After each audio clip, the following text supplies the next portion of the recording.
اللهم إني أقدم إليك بين يدي كل نفس ولمحة ولحظة وخضرة وضربة يضرب بها أهل السماوات وأهل الأرض وكل شيء هو كائن بعلمك وقدك أن نقدم إليك بين يدي ذلك كله. الحمد لله رب العالمين. اللهم صل وسلم على سيدنا محمد وعلى آله في كل لحظة أبدا عدد نعم الله وإفضاله. اللهم ربنا آتنا من لدنك رحمة وعلمنا من لدنك علما. سبحانك لا علم لنا إلا ما علمتنا إنك أنت العليم الحكيم. بسم الله الرحمن الرحيم. نويت التعلم والتعليم والتذكر والتذكير والنفع والانتفاع والإفادة والاستفادة والحث على التمسك بكتاب الله العزيز وسنة رسوله والدعاء إلى الهدى والدلالة على الخير ابتغاء وجه الله تعالى ورضائه وقربه وثوابه سبحانه. اللهم صل على سيدنا محمد وآله وسلم. اللهم ألهمنا علما نفقه به أوامرك ونواهيك وارزقنا فهما نعرف به كيف نناجيك يا أرحم الراحمين. اللهم إنا نسألك فهم النبيين وحفظ المرسلين وإلهام الملائكة المقربين. اللهم أغننا بالعلم وزينا بالحلم وأكرمنا بالتقوى وجملنا بالعافية يا أرحم الراحمين. اللهم إنا نستودعك ما قرأناه أو نقرأه في هذا المجلس وما قبله وما بعده فاحفظه علينا حتى ترده إلينا وقت احتياجنا إليه يا أرحم الراحمين. اللهم أكرمنا بنور الفهم وأخرجنا من ظلمات الوهم وافتح لنا أبواب رحمتك وانشر حكمتك يا أرحم الراحمين. سبحانك لا علم لنا إلا ما علمتنا إنك أنت العليم الحكيم. وصلى الله على سيدنا محمد وعلى آله وصحبه وسلم. اللهم يا من مقاليد الأمور كلها بيده وإليه يرجع الأمر كله يا فتاح يا عليم افتح علينا فتحا قريبا. وصلى الله على سيدنا محمد وعلى آله وصحبه وسلم. Bismillahirrahmanirrahim. Radhiyallahu anhu qala radhiyallahu anhu. 10 membaca surat-surat Al-Qur'an. Di antara sunnah-sunnahnya di waktu baca surat Al-Fatihah dalam membaca surat-surat Al-Qur'an. Yang intinya surat-surat Al-Qur'an ini adalah perkara yang sunnah. Misalnya satu orang sholat setelah membaca Fatihah dia tidak membaca surat, hukumnya tidak masalah. Hukumnya apa? Tidak masalah karena sesuatu yang sunnah. Kalau ditinggalkan dengan sengaja tidak masalah. Sujud sahwi, tidak sujud sahwi. Karena sunnah-sunnahnya sholat para ulama membagi menjadi dua. Ada namanya sunnah ab'ad, ada namanya sunnah hayat. Sunnah ab'ad ini kalau ditinggalkan sunnah untuk melakukan sujud sahwi. Sunnah hayat ketika ditinggalkan maka tidak sunnah sujud sahwi. Di antaranya baca surat setelah Fatihah termasuk hayat. Di antaranya zikirnya ruku, sujud, termasuk sunnah hayat. Bah itu kalau ditinggalkan maka tidak sunnah sujud sahwi. Adapun sunnah ab'ad seperti apa? Seperti kunut, seperti apa? Tasyahudul awal, seperti apa? Salat alal fi tasyahudul akhir dan lainnya seperti qiyamnya kunut, duduknya tasyahud, itu termasuk ab'adus shalah. Bahkan ab'adus shalah maka dianjurkan jika ditinggalkan untuk melakukan sujud sahwi. Begitu ya. Membaca surat-surat Al-Qur'an setelah selesai membaca suratul Fatihah disunnahkan pada 3 masalah yaitu jadi kita dianjurkan untuk membaca surat setelah surat Al-Fatihah di 3 masalah. Yang pertama yang pertama bagi imam betul. Bagi imam maka sunnah setelah baca Al-Fatihah untuk baca surat mutlaqan sama kan fi sirriyah wal jahriyah dua orang fi sirriyah wal jahriyah artinya salat yang sirriyah seperti zuhur asar atau jahriyah seperti subuh isya maghrib dua orang yang salat munfarid. Yang kedua salat yang munfarid, salat sendiri meskipun sirriyah atau jahriyah, apa salat sunnah atau salat fardu, maka sunnah untuk baca surat setelahnya baca surat Al-Fatihah. Yang ketiga bagi makmum yang tidak mendengar bacaan imamnya. Bagi makmum yang ketiga ada 2. Di salat sirriyah sunnah mutlaqan, aslan memang tidak mengkeraskan suara. Kalau di salat jahriyah kalau tidak dengar suaranya imam maka disunahkan untuk membaca. Jika dengar maka tidak disunahkan. Jadi perihal membaca surat setelah surat Al-Fatihah dibagi menjadi 3 bagian. Yang pertama bagi imam, yang kedua bagi orang yang sholat munfarid, yang ketiga bagi makmum. Kalau bagi imam maka sunnah untuk membaca surat mutlaqon. Artinya mutlaqon di sini meskipun sholat sirriyah atau jahriyah sebagai persis munfarid. Karena sholatnya dia tidak bergantung dengan sholatnya orang lain, tapi sholatnya orang lain bergantung dengan sholatnya dia. Oke. Yang kedua munfarid sama seperti imam. Jadi sunnah untuk membaca surat mutlaqah meskipun sirriyah atau jahriyah. Terus yang ketiga bagi makmum. Bagi makmum tafsil, ada perincian hukumnya, yaitu jika dia sholat sirriyah maka sunnah untuk misalnya sekarang sholat zuhur, asar sirriyah, imam tidak mengeraskan bacaannya dia, maka makmum pada rakaat pertama dan kedua setelah membaca surat Al-Fatihah disunahkan untuk membaca surat-surat pendek. Jadi baca Al-Quran, surat apapun. Ya, kalau salat jahriyah seperti subuh, isya, maghrib, maka setelah membaca surat Al-Fatihah, apakah disunahkan membaca surat? Terdapat perincian hukum. Jika mendengar suaranya imam, maka tidak disunahkan untuk membaca surat, tapi mendengarkan apa yang dibaca oleh imam. Kalau tidak mendengar suaranya imam, misalnya ada mikrofon atau tidak dengar suaranya imam atau dan lain-lain perihal apapun, itu maka disunahkan untuk membaca. Itu ya. Inilah kalau dikatakan sunnah membaca surat pada rakaat keberapa? Misalnya kan kita ada 4 rakaat. Seperti isya, zuhur, asar ada 4 rakaat. Ada rakaat pertama, rakaat kedua, ketiga, keempat. Dan rakaat pertama, kedua ini sudah sunnah bittifaq. Seluruh ulama mengatakan sunnah baca surat pada rakaat pertama dan kedua bittifaq. Menurut ketuakan ulama. Tinggal rakaat ketiga sama 4. Apakah sunnah untuk baca surat juga? Menurut pendapat yang kuat dalam mazhab Imam Syafi'i tidak sunnah. Tidak apa? Tidak sunnah. Ada sebagian ulama yang mengatakan sunnah juga rakaat ketiga dan keempat untuk baca surat sebagaimana sunnah di rakaat pertama dan kedua. Cuma pendapat yang mu'tamad dalam mazhab Imam Syafi'i itu tidak sunnah membaca surat kecuali hanya pada rakaat pertama dan kedua. Baik salatnya sunnahiyah seperti subuh, atau thulathiyah seperti maghrib, atau rubaiyah seperti asar, maghrib, asar, zuhur dan isya. Itu pada rakaat pertama dan kedua. Lah, sekarang kita jelas begitu kan masalahnya. Kita disunahkan di rakaat pertama dan kedua. Di rakaat pertama dan kedua untuk membaca surat. Baik, misalnya sekarang ana masuk maghrib, masbuk. Di masalahnya sholatnya orang yang masbuk. Siapa yang masbuk itu? Kita ketahui dari pertama, orang yang makmum dari kedua. Ada namanya makmum muwafiq, ada namanya makmum masbuk. Muwafiq itu yang adrak sama imam dari mulai awal sholat, itu namanya muwafiq. Kalau masbuk datang di pertengahan sholat. Lah, baginya kalau sekarang masbuk, misalnya anda sekarang masuk masjid, imam sholat, anda dapatkan imam di rakaat ketiga di sholat isya. Anda baca surat enggak? Karena imam tidak baca surat.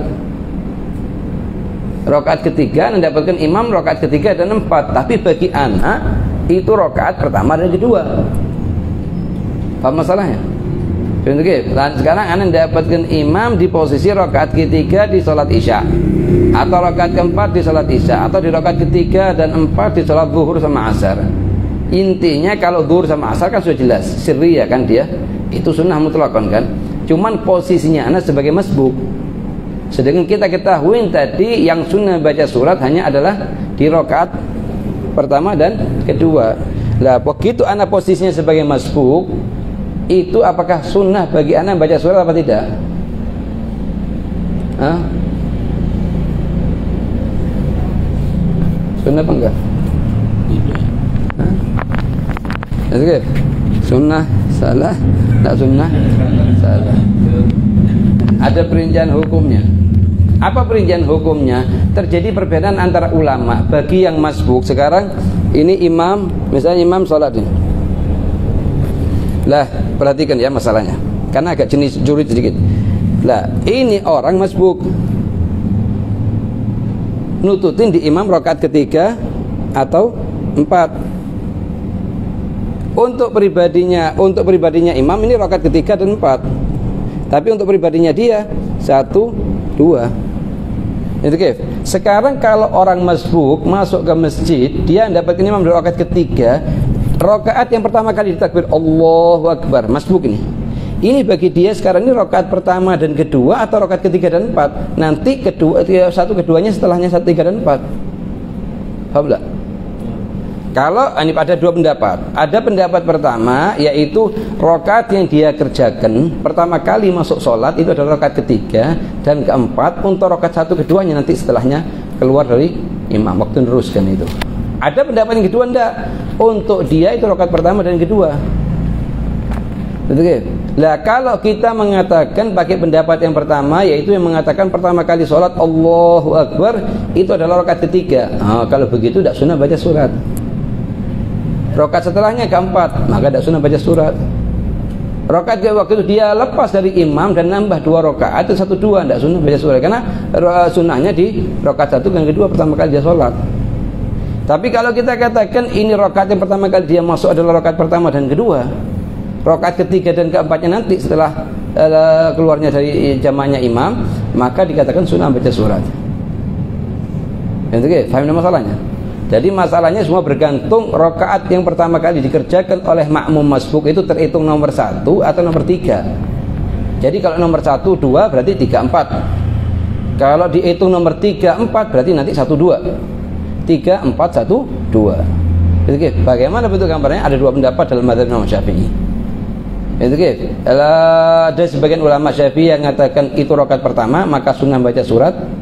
Ada sebagian ulama Syafi'i yang mengatakan tidak itu rakaat ketiga maka tidak baca sunnah baca surat. Ayo. Masalahnya hanya antara sunnah atau tidak sunnah. Kembali kepada rakaat mana yang pertama kali dihukumi rakaat pertama. Itu ya. Dan apabila intinya apa? Intinya kita ketahui masalah baca surat itu dibagi menjadi 3 keadaan. Ada kalanya bagi imam, ada kalanya bagi munfarid, ada kalanya bagi makmum. Kalau bagi imam maka sunnah mutlaqon. Betul, meskipun salatnya sirriyah atau jahriyah. Tidak ada bedanya. Sirriyah seperti zuhur, asar di rakaat pertama, kedua bagi dia sunnah baca surat. Atau jahriyah seperti zuhur, seperti maghrib, isya, subuh, maka sunnah baca surat. Yang kedua rakaatnya apa? Bagi yang munfarid sama ke imam. Bagi ketiga bagi makmum. Kalau di sirriyah sunnah mutlaqon, kalau di jahriyah maka tidak sunnah terjadi perbedaan hukumnya. Kalau sekiranya dengar suaranya imam maka tidak sunnah, kalau tidak dengar maka sunnah. Oke. Ayo. Dan apabila mendengar bacaan imamnya maka disunahkan bagi makmum untuk mendengarkan bacaan imamnya saja. Bacaan imamnya ya. 11. Disunahkan memanjangkan rakaat yang pertama dengan bacaan surat-surat Al-Qur'an yang lebih panjang daripada misalnya kita punya rakaat pertama, kita kan ketahui tadi di rakaat pertama sunnah baca surat, kedua baca surat, ketiga enggak, keempat enggak. Tayyib marhaba. Ini disunahkan rakaat pertama ini lebih panjang daripada rakaat kedua. Kalau misalnya kita baca di rakaat pertama misalnya 10 ayat, maka disunahkan di rakaat kedua 8 atau 7. Atau kita cari surat yang lebih pendek. Ini surat yang lebih pendek. Tapi masalahnya kita punya di masalahnya baca surat ini punya 2 masalah. Masalah yang pertama, perhatikan ya. Masalah yang pertama kita dianjurkan rakaat pertama itu lebih panjang daripada rakaat kedua.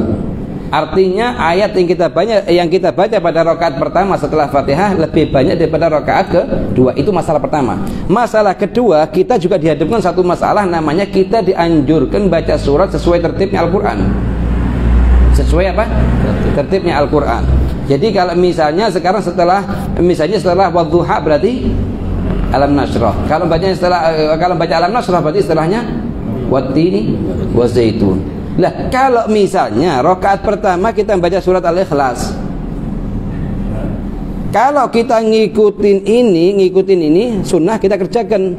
Apa namanya? Kalau ngikutin ini kita kerjakan kan, nulukan ayat, kemudian baca surat yang baca satu surat dan baca surat yang setelahnya, kita dapat sunnahnya ini. Tapi disuruh bertentangan dengan sunni. Kalau kita baca surat Al-Ikhlas, berapa surat Al-Ikhlas ayatnya? Setelahnya apa? Lebih panjangan mana? Lah, kita baca surat Al-Falaq semua atau kita baca sebagian? Kita baca setengahnya Al-Falaq sehingga rakaat pertama lebih panjang dari yang kedua, kemudian di sisi yang lain juga kita telah mengerjakan sunnah yang kedua, yaitu baca sesuai dengan tertibnya mushaf. Itu ada perbedaan antar ulama. Ada yang mengatakan baca semua, ada yang mengatakan tidak baca sebagian. Pendapat manapun yang mau dipakai boleh. Faham masalahnya? Jadi kita dihadapkan oleh 2 masalah. Masalah yang pertama, jumlah ayat yang dibaca, surat yang dibaca setelah Fatihah pada rakaat pertama lebih panjang daripada rakaat yang kedua. Masalah yang kedua, sesuai tertibnya mushaf. Oke. Kendalanya kalau kita dihadapkan, kalau kita pertama kali membaca surat Al-Ikhlas, bawahnya mau tidak mau lebih panjang daripada yang kedua. Oke. Kalau kita mau dapatkan dua sunnahnya ini sama ini, maka kita dianjurkan baca di sini surat Al-Ikhlas, di sini baca setengah dari surat Al-Falaq. Supaya apa? Supaya rakaat kedua lebih pendek ayatnya daripada rakaat pertama. Itu menurut sebagian ulama. Menurut sebagian ulama enggak. Sunnahnya baca surat itu ayat sempurna semuanya. Kalau itu pendek sudah dibaca sempurna, maka dibaca meskipun tidak ngikuti sunnah yang kedua, tidak masalah. Oke, ya. Yang lebih panjang daripada rakaat yang kedua dan surat yang dibaca sesuai dengan tertibul Quran. Aduh, ini kendala yang kedua. Sunnah yang kedua ini sesuai tertibul mushaf, sesuai tertibnya Al-Quran. Di sisi yang lain, yang pertama lebih panjang daripada yang kedua. Itu ya. Masalah-masalah yang berhubungan dengan rukun. Sekarang kalau untuk misalnya nanti kalau kita baca masalah surat mungkin ada hubungan tidak? Tidak dijelaskan. Jadi surat yang kita baca nanti ada ceritanya, namanya dibagi menjadi tiga. Suratnya Al-Quran itu dibagi menjadi namanya 3 bagian. Pertama tiwal mufassal, yang kedua awsatul mufassal, yang ketiga namanya qisar mufassal. Tiwal mufassal dari mulai Al-Fatihah. Awsatul mufassal gitu mengatakan, sebagian ulama mengatakan dari amma, ada sebagian ulama mengatakan dari setelahnya. Kalau qisar mufassal dari Ad-Duha sampai Nas. Dari Ad-Duha sampai An-Nas. Mungkin ada pembagian yang setelahnya ya. Masalah-masalah yang berhubungan dengan rukun takbiratul ihram. 1. Jika tidak dapat mengucapkan takbiratul ihram, maka wajib baginya untuk belajar, meskipun harus bepergian ke kota yang sangat jauh jika dia mampu. Misalnya orang kafir baru masuk Islam, tidak bisa mengucapkan bahasa takbiratul ihram misalnya, atau doa rukun-rukun Islam, wajib bagi dia berangkat ke suatu tempat, misalnya di kampungnya tidak ada orang yang bisa mengajarkan, maka wajib bagi dia untuk berangkat meskipun jaraknya puluhan kilo bahkan ratusan kilo, kalau tidak punya guru yang mengajarkan kecuali di tempat tersebut. Wajib hukumnya. Kenapa? Karena thalabul ilmi fardhah. Ayo. Dan memiliki dana yang cukup untuk bepergian ke kota tersebut. Iya, kalau tidak memiliki dana ma'dzur, tapi selama punya dana dan mampu berangkat, wajib untuk berangkat. Betul. Ba'dun thalabul ilmi fardhah ala kulli muslim wa sebagian ulama mengatakan kalimat wa muslimah ini mudrajah dari hadis. Dia ada di kalimat hadis, cuman hukumnya sama. Ya. 2. Jika mengulang takbiratul ihram 2 kali atau lebih. Sekarang misalnya Allahu Akbar, kemudian anda katakan Allahu Akbar, kemudian anda katakan Allahu Akbar 3 kali anda takbir atau 4 kali, hukumnya gimana? Kalau kalau satu orang ngulang lafaz takbir Allahu Akbar berkali-kali, hukumnya gimana? Batal salatnya apa enggak? Kalau ngulang 2 kali, 3 kali misalnya, batal enggak salatnya? Sekarang misalnya Allahu Akbar, yang kedua Allahu Akbar, Allahu Akbar, Allahu Akbar, Allahu Akbar, batal apa enggak batal?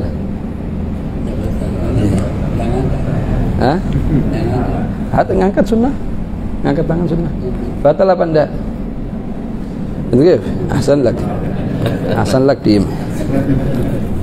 Betul. Jadi ada perincian hukumnya. Kalau diniatkan setiap kali membaca niatnya untuk takbirnya sholat, maka batal sholatnya. Masuk dengan angka ganjil dan keluar dengan angka genap. Masuk dengan angka ganjil dan keluar dengan angka genap. Masuk pertama kali Allahu Akbar, masuk sholat. Yang kedua diniatkan takbir juga Allahu Akbar, keluar dari sholat. Yang ketiga Allahu Akbar, diniatkan takbir, masuk lagi salat. Yang kedua membatalkan yang pertama kalau diniatkan untuk takbir. Tapi kalau tidak diniatkan untuk takbir, tidak. Yang pertama kali memang anda niatkan untuk takbir Allahu Akbar untuk takbiratul ihram. Tapi yang kedua niatkan zikir. Zikir tidak batalkan salat. Hatta ente pegang subha 100 kali, la ilaha illallah, Allahu Akbar, Allahu Akbar, Allahu Akbar, Allahu Akbar 100 kali, tidak batalkan salat. Faham maksudnya? Apa masalah hukumnya? Kalau diniatkan takbir untuk setiap kali mengucapkan Allahu Akbar, diniatkan takbiratul ihram, maka dia masuk di bilangan ganjil dan keluar di bilangan genap. Sekarang yang pertama Allahu Akbar, terus takbir lagi itu yang kedua kali, loh justru masuk salat. Keduanya ini mengeluarkan dia dari salat. Kalau yang ketiga masukkan lagi yang salat. Kalau misalnya setiap kali takbir diniatkan untuk takbiratul ihram, Tapi kalau diniatkan untuk zikir, yang pertama untuk takbiratul ihram, yang kedua ketiga sampai 100 niatnya untuk zikir, itu semua tidak batalkan, karena zikir tidak batal dengan doa dan tidak batal dengan zikir atau tidak batal dengan bacaan Al-Quran, meskipun bukan pada posisinya. Salat itu tidak batal dengan pembacaan zikir. Salat itu tidak batal dengan pembacaan doa. Salat itu tidak batal dengan pembacaan ayat Al-Quran. Paham tak? Jadi kalau ditanya mengulangi takbir 2 kali 3 kali membatalkan salat apa enggak? Hah? Terdapat perincian hukum. Yang keadaan yang pertama kapan? Kalau diniatkan untuk setiap kali takbir niatnya untuk takbiratul ihram, maka hukumnya apa? Hah? Masuk dengan angka ganjil, masuk ke salat dengan angka ganjil dan keluar dengan angka genap. Tapi kalau yang pertama kali, ini kalau keadaan yang kedua, pertama kali diniatkan untuk takbiratul ihram, tapi yang kedua sampai 100 itu digunakan untuk zikir, tidak masalah. Nanti ini jawabnya ya. Sah sholatnya pada 2 masalah, yaitu jika tidak memaksudkan sesuatu atau jika dimaksudkan hanya untuk zikir. Waktu dia takbir yang kedua, Allahu Akbar, tidak niat untuk takbiratul ihram, tidak niat juga untuk zikir, sah sholatnya. Atau niatnya yang kedua untuk zikir, sah sholatnya. Tapi kalau niatnya yang kedua diniatkan untuk takbiratul ihram, maka seperti yang bilang tadi keadaan pertama, yaitu masuk ke sholat dengan bilangan ganjil dan keluar dengan bilangan genap. Ayo. Orang was-wasa, lihat penting, ini masalah penting. Was-wasa di takbir itu satu yang bilang berkali-kali, itu penyakit. Itu adalah penyakit. Lain hanya kenapa kalau bilang penyakit? Karena hanya timbul dari syaitan. Kita kewajibannya kita mengucapkan Allahu Akbar halas sekali sudah. Oh enggak, takbirnya belum betul dan lain-lain. Ente katakan kepada nafsunya ente, kepada syaitannya ente, ya syaitan, anak telah mengucapkan takbiratul ihram dengan betul. Kalau ente mengatakan takbirnya anak salah, mana buktinya ente? Karena Rasulullah mengatakan al-yaminu al-mudda'i wa al-yaminu ala sesma al-yaminu ala al-mudda'i wal bayin al-mudda'i. Mana saksinya ente? Jadi kalau misalnya satu orang mengatakan ini satu orang datang ke ana megang kitab. Dia mengatakan kepada ana, ini kitab yang dia pegang punyanya ana. Orang yang ngaku namanya mudda'i, ana mudda'alih. Kewajibannya mudda'i itu bawa saksi, bayinah. Kewajibannya mudda'alih al-yamin, sumpah. Kalau ini punyanya ana. Sekarang datang syaitan kepada ana, katanya takbirnya ana tidak betul. Berarti syaitan itu mudda'i, ana mudda'alih. Kewajibannya syaitan datang 2 saksi. Kalau takbirnya ana, kalau takbirnya ana kurang, kewajibannya sumpah. Ente bawakan dulu 2 saksi baru ana sumpah nanti. Ente katakan kepada syaitan ente, yang paling muskilah, yang paling besar, yang paling apa, kalau itu was-wasa diikutin. Kalau was-wasa diikutin terus nanti nambah. Bukan takbiratul ihram, masuk ke Fatihahnya nanti, masuk ke sholatnya dia, nanti sampai ke titik apakah dia muslim apa enggak. Dan ini, lah, caranya yang paling ampuh itu apa? Caranya yang paling ampuh adalah melawan hawa nafsunya diri sendiri. Di samping membaca doanya Al-Imam Muhammad bin Wasi' mujarrab untuk menghilangkan was-wasa, tapi yang paling ampuh adalah melawan dirinya sendiri. Melawan apa? Dirinya sendiri. Seperti Anda bilang sama ente, kisahnya satu orang yang sering moswis, selalu ngerasa bajunya najis, ada najis dan lain-lain, sehingga ngadu kepada Habib Abdurrahman bin Muhammad al-Masyhur, pengarang kitab Bughya Musyarsyidin di kota Tarim. Ngadu kepada beliau, ya Habib, ana selalu kalau soalnya ngerasa kayak ada najis gitu. Oh iya, sudah berapa tahun? Gini, berapa tahun-tahun kata dia. Akhirnya katanya, Habib, ta'al besok zuhur kalau mau sholat kemana? Iya. Datang Habib Abdurrahman sholat zuhur. Ditanya Habib Abdurrahman, "Kif, sekarang bajunya itu bersih semuanya?" Alah, kalau hari ini yakin Habib, semuanya bersih. Tidak ada najis ya? Tidak ada najis ya. Tapi bagus, tunggu sebentar ya. Habib Abdurrahman pergi ke kandangnya kandangnya kambing, ngambil kotorannya kambing, dimasukkan kantongnya Rijal ini. Di kantongnya orang itu, masukkan semuanya, kaget nih orang. Katanya, ente sholat jangan dikeluarkan ini kotoran kambing, biarkan sama ente, dan aneh nanggung sholatnya itu dari kiamat. Kenapa? Karena ada pendapat ulama seperti Imam Malik bin Anas mengatakan kotorannya hewan yang suci. Mazhab Syafi'i najis. Karena Habib Abdurrahman ngerjakan begini ke orang ini untuk menghilangkan penyakitnya dia. Lah dia ngira setelah itu kalau segini besarnya ini kotoran kambing, Berarti untuk yang was-wasannya anak tiap hari tidak ada apa-apanya dibanding segini. Akhirnya apa? Setelah berapa hari diobatin suruh kayak gitu, sembuh tuh penyakitnya. Setelah sembuh suruh kembali lagi kepada pendapat yang mu'tamad dalam mazhab Imam Syafi'i. Tidak ada obat yang lebih ampuh untuk menghilangkan penyakit waswasa kecuali kita lawan itu waswas sendiri. Jangan didengarkan tuh setan. Ada orang sampai wudu lagi, macam-macam waswasanya. Ada yang waswasa di di takbiratul ihram, ada yang waswas di Fatihah, ngulang Fatihah 3-4 kali. Tapi giliran uang yang tidak jelas, tidak ada waswasa. Ini punyanya apa enggak ini punya? Sudah. Ini katanya ulama ini waswasanya apa? Kalb. Anjing itu kalau sudah kalau sudah mau buang air kecil atau ngangkat kakinya. Giliran semuanya depannya dia najis semua dimakan. Najis apapun dimakan. Lagi ini waswasa tidak bagus. Lain hanya kalau waswasa yang timbul dari arifin billah itu bukan waswasa. Habib Abdullah Haddad nih bukan waswasa, itu dia saking tidak mau masuk sholat kecuali kelihatan di depannya Ka'bah. Sampai dari Abdullah Haddad itu kalau sudah mau sholat itu Allah diulang-ulang, tidak mau bilang akbar kecuali sudah kelihatan Ka'bah depannya. Itu level lain itu. Sampai Ali Habsyi sama Habib Abdullah Haddad. Habib Habsyi itu kadang sampai subhannya dilemparkan ke depannya, sampai pecah itu mihrab itu, sering kelemparin subhan. Lah ini kenapa? Karena mereka tidak mau masuk sholat kecuali setelah melihat Ka'bah di depannya. Sampai ada salah satu dari muridnya Al-Habsyi, Habib Ali Habsyi, ini takbir sampai 7 kali. Ditanya kenapa sampai 7 kali? Antum ya Habib, takbir pertama kali sudah kelihatan Ka'bah. Anak tidak kelihatan kecuali sampai 7 kali baru kelihatan. Kita hatta 40 kali tidak kelihatan.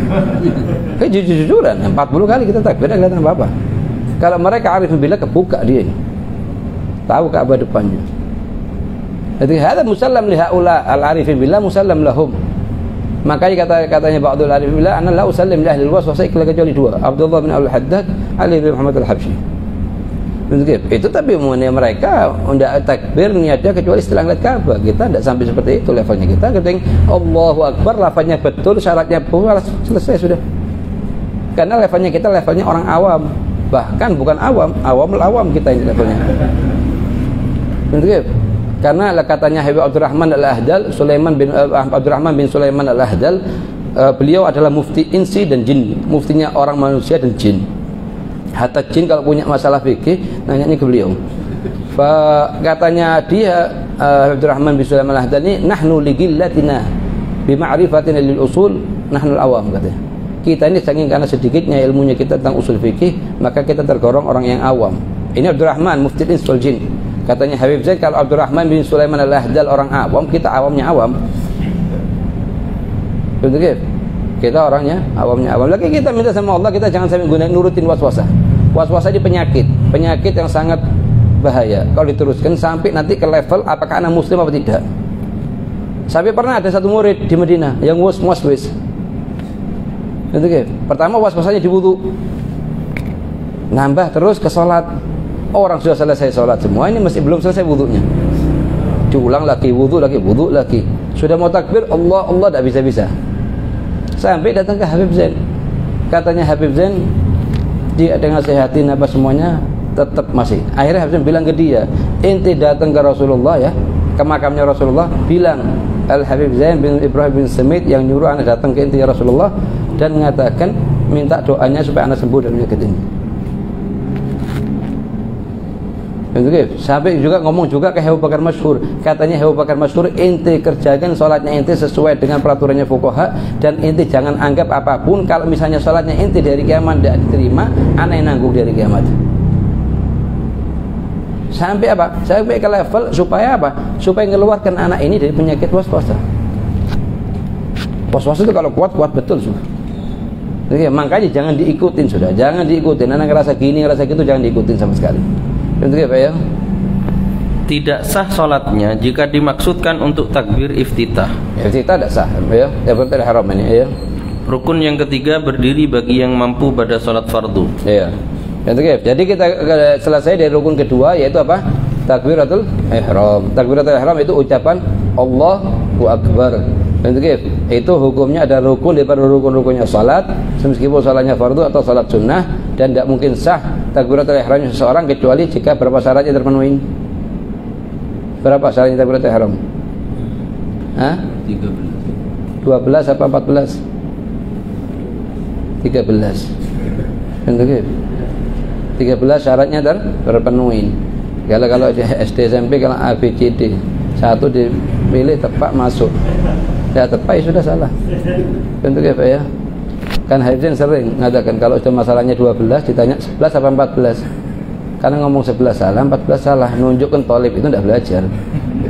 Betul ya Pak ya? Perincian hukum berdiri dalam sholat.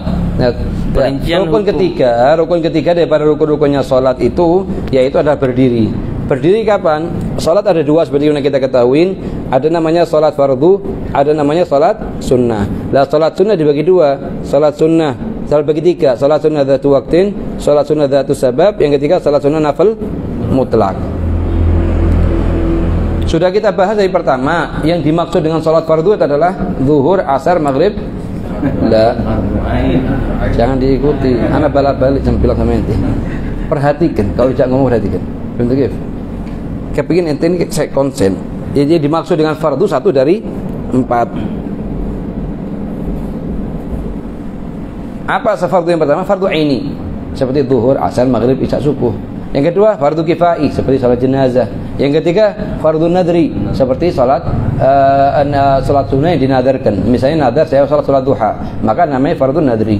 Yang keempat ala suratul fard seperti anak yang belum balik mau salat zuhur atau asar atau maghrib atau isya, maka wajib bagi dia untuk berdiri. Jadi kalau dikatakan orang kalau salatnya salat fardu harus berdiri, yang dimaksud dengan fardu itu apa? Satu dari 4. Bukan hanya zuhur, maghrib, isya, subuh. Ini kalau ini megang ini aja. Ini keluarkan ini semua tiga-tiga ini keluarkan kalau gitu. Tapi tidak, hukumnya mencakup 4 perkara ini. Jadi kalau ditanya salat apa yang dimaksud dengan fardu ini 4 perkara. Yang pertama apa? Aini. Yang kedua kifayah. Yang ketiga nadri. Yang keempat ala suratul fard. Dia bukan fard, tapi ala suratul fard. Seperti anak yang belum balik bukan wajib sholat bagi sholat zuhur, asar, maghrib. Jadi, karena kewajiban sholat zuhur, asar, maghrib, isya itu bagi orang yang balik. Balik itu semua mukallaf itu balik berakal. Dia masih belum balik. Betul ya? Perincian hukum berdiri dalam sholat adalah sebagai berikut. 1. Jika sholat fardu, hukumnya adalah wajib untuk berdiri. Nah, sholat dibagi dua nanti. Setelah kita ketahui ada namanya fardu, ada namanya sunnah. Lah, fardu itu hukumnya dibagi dua. Perhatikan. Salat ada namanya fardu, ada namanya sunnah kan? Fardu apakah dibagi menjadi dua? Mampu berdiri wajib berdiri, tidak mampu boleh duduk. Tamam? Yang kedua, sunnah. Salat sunnah. Lah, salat sunnah ini dibagi dua. Mampu berdiri atau tidak. Kalau tidak mampu berdiri dan sholatnya duduk, maka dapat setengah pahalanya. Kalau tidak mampu, kalau sholat mutaji berbaring ke sebelah kanan, maka dapat 1/4.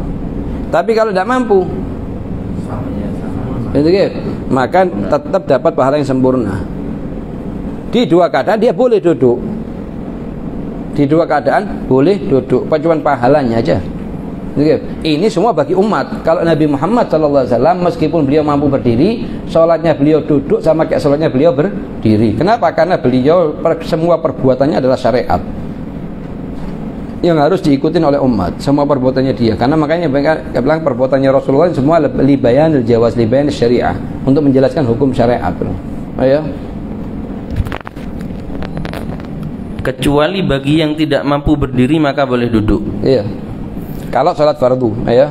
Batas ketidakmampuan tersebut adalah. Nah, sekarang dikatakan kapan tidak mampu? Kalau misalnya hanya pusing sedikit boleh duduk sholat.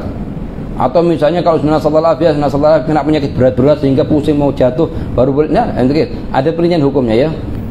Adalah jika khawatir akan timbul hal-hal yang diperbolehkan untuk bertayamum. Itu kayak. Apa perihal yang diberikan untuk tayamum? Pertama, katanya dokter, kalau kamu sholat berdiri maka kesembuhan kamu akan lebih lambat. Butil buruk namanya. Misalnya kata dokter, kalau kamu sabar sekarang sholat duduk dulu, insya Allah dalam 2 minggu sembuh. Tapi kalau kamu maksa sholat berdiri, dalam bisa sebulan sembuhnya nanti. Itu namanya boleh. kalau akan memperlambat kesembuhan. Yang kedua, akan menimbulkan penyakit. Katanya dokter ini kalau ente nambah penyakit. Kalau ente salat berdiri akan nambah penyakitnya ente. Tapi kalau salatnya duduk akan terkurangi, itu boleh. Yang ketiga, hudusu syai'in fahish fi udhun zahir misalnya. Ada penyakit-penyakit atau luka atau kalau dia salat berdiri akan menyebabkan hal-hal yang tidak diinginkan atas penyakit tersebut pada anggota tubuh yang tampak, yang seperti kayak wajah, tangan dan lain-lain. Itu namanya mubihut tayammum. Apalagi kalau sampai ke level takut berpengaruh kepada nyawanya dia. Ya. Seperti seseorang yang sakit dan penyakitnya akan bertambah parah jika sholat dengan berdiri. Dengan berdiri, maka wajib dia. Ini bukan wajib nih, kalau mau dia maksa, lebih utama dia duduk ini. Ya. Atau akan lebih lama sembuhnya. Itu namanya mubihut tayammum, ya. Atau yang dapat menyebabkan tidak berfungsinya salah satu anggota badannya. Kalau ente paksa gerak ini tangannya, katanya dokter, ini bisa menyebabkan hilang manfaatnya tangan. Nasallallahu alaihi kena semacam kena stroke itu. Nasallallahu alaihi ya. 2. Jika sholat sunnah, hukum berdirinya adalah sunnah. Dengan pengertian boleh dan sah bagi seseorang yang mampu berdiri untuk mengerjakan sholat sunnah dengan cara duduk. Dengan cara duduk, misalnya dia tahu dia mampu berdiri, tapi mau sholat sunnah dengan cara duduk, boleh. Tapi orang kok duduk ini masih muda duduk, tidak masalah sholat sunnah. Yang paling penting jangan lihat orang sholatnya gimana, ente sholatnya gimana. Ada orang hobi ngeliatin orang. Husuknya kalau ngeliatin orang, lihatin sholatnya ente sendiri gimana ente posisinya. Makanya jangan bikin orang mau sholat berdiri, mau duduk, kok cukup sholat sunnah dia, kok cukup sholat fardu, kok cukup tidak mampu kakinya, setahu kita. Anak tidak dihisab di hari kiamat untuk ngeliatin orang, tapi dia dihisab atas sholatnya anak sendiri. Ya?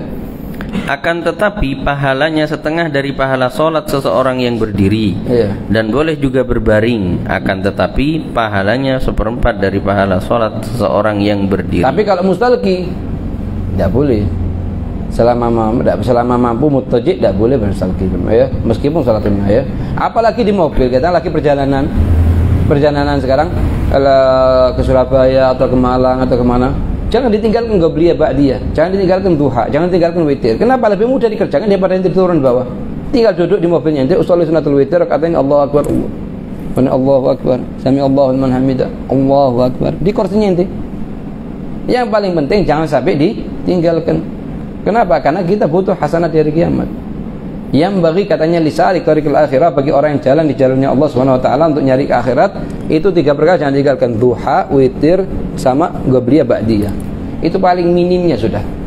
Kalau bisa ditambah tasbih meskipun setiap seminggu sekali tidak masalah, bagus, ahsan. Tidak bisa, ya paling minimnya 3 nih. Duha 8 rakaat. Terus qobliyah ba'diyah 22 totalnya kan. Yang ketiga witir 11. Nah ini sudah. Ini anggapan fard dalam hidupnya inti. Karena akan jadi bekalnya inti nanti dari kiamat untuk nutupin kekurangan kita di sholat sunnah. Itu Anda tidak mampu, tidak ada jin tidak mampu. Lihat dulu ente betul-betul ma'dzur apa maghrur. Orang itu ada 2, ada namanya ma'dzur, ada namanya maghrur. Ma'dzur itu kalaupun mau disuruh bagaimanapun tidak mampu, dia ada sakit, tua, tidak mampu gerak, itu ma'dzur bagi dia.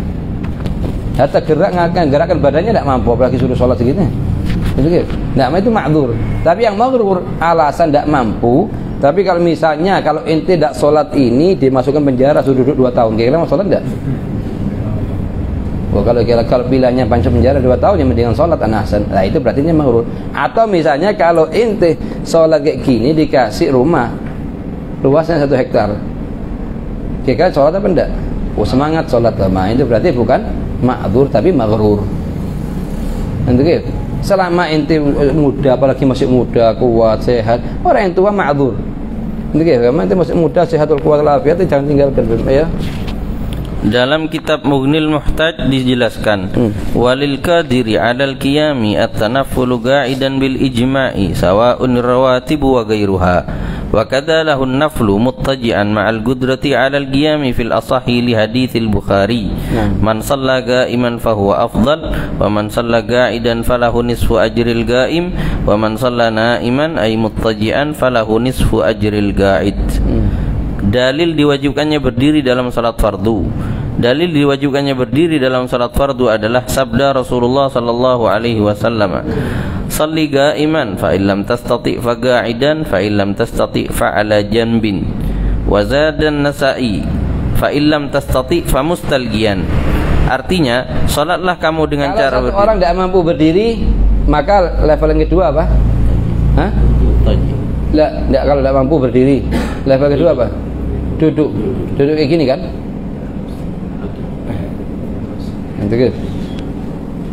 Orang tuh kalau tidak mampu berdiri, perhatikan ya. Orang tuh kalau mau salah berdiri. Level pertama dia level pertama dia berdiri begini. Kalau tidak mampu, bukan langsung duduk begini. Lah, tapi berdiri pakai lututnya dia. Kayak pakai lututnya dia. Kalau tidak mampu baru duduk. Lah duduknya boleh tarabuk begini, boleh iftirash. Lebih utamanya. Boleh pakai duduk bentuk apapun, cuman lebih utamanya satu dari tiga tadi itu. Oke, Pak ya. Orang meyakini langsung duduk, itu satu kesalahan, ya.